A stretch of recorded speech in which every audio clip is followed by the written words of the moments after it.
کون کہتا ہے کہ معجزے نہیں ہوتے،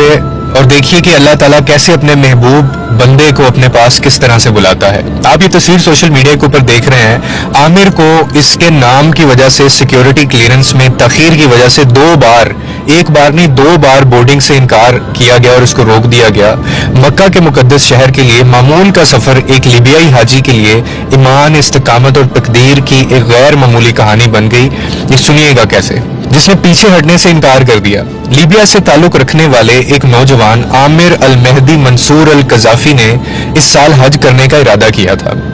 اب ہوتا یہ ہے کہ آپ کو پتا ہے کہ حج ایک گہری روحانی وابستگی ہے، اور جسے دنیا بھر کے مسلمان اپنی زندگی میں کم از کم ایک بار تو پورا لازمی کرنے کی خواہش رکھتے ہیں۔ اب یہ شخص بھی یہ خواہش رکھتا تھا، لیکن عامر کو ہوائی اڈے پر پریشانی کا سامنا کرنا پڑا اور اس کو امیگریشن میں روک دیا گیا۔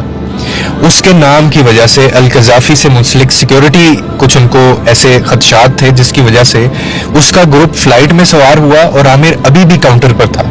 اس کی بار بار درخواستوں کے باوجود پرواز کے کپتان نے مبینہ طور پر سیکیورٹی رسک کہہ کر اس کو غیر یقینی صورتحال بنا کے انہوں نے کہا کہ جی ہم نہیں لے کے جا سکتے اس کو چھوڑ کے وہ روانہ ہو گئے۔ عامر البتہ پرعزم تھا پھر بھی، اور اس نے کہا کہ میں یہاں سے اس وقت تک نہیں ہٹوں گا جب تک حج کے لیے میں روانہ نہ ہو جاؤں۔ کچھ ہی لمحوں بعد پرواز میں کچھ ٹیکنیکل ایشو پیدا ہو جاتا ہے اور اس پرواز کو واپس آنا پڑا، اور تاخیر اور معمولی مرمت کے بعد یہ دوبارہ جہاز پرواز اس کو کروایا گیا، لیکن دوبارہ ایک دوسرے مسئلے کا اس کو سامنا کرنا پڑتا ہے اور اس وجہ سے وہ دوبارہ واپسی پہ مجبور ہو جاتے ہیں۔ مسافروں اور عملے کے مطابق دوسری ہنگامی لینڈنگ کے بعد جو کپتان ہے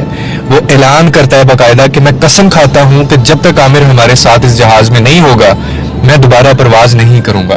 اس کو شاید اس بات کی سمجھ آ گئی تھی اور حکام نے جلدی سے عامر کو سفر کے لیے کلیئر کر دیا، اور تیسری کوشش کے بعد دوستو عامر کے ساتھ پرواز بغیر کسی رکاوٹ کے روانہ ہو گئی، اور یہ کہانی سوشل میڈیا پر تیزی سے پھیل گئی اور بہت سے لوگوں نے اس کو بہت سارے سائنس قرار دیے، علامات کے طور پر تعبیر کیا۔ اور جب عامر کا انٹرویو لیا گیا تو مقامی میڈیا کو اس نے یہ کہا کہ میں صرف حج پر جانا چاہتا تھا اور مجھے یقین تھا کہ اگر میرے لیے لکھا گیا تو کوئی طاقت مجھے روک نہیں سکتی۔ وہ کہتے ہیں نا کہ جب سارے لوگ مل کے بھی اگر آپ کو نقصان پہنچانا چاہیں اور ایک طرف پوری دنیا ہو جائے لیکن اللہ وہ نہ چاہتا ہو تو سارے مل کے بھی وہ نہیں کر سکتے۔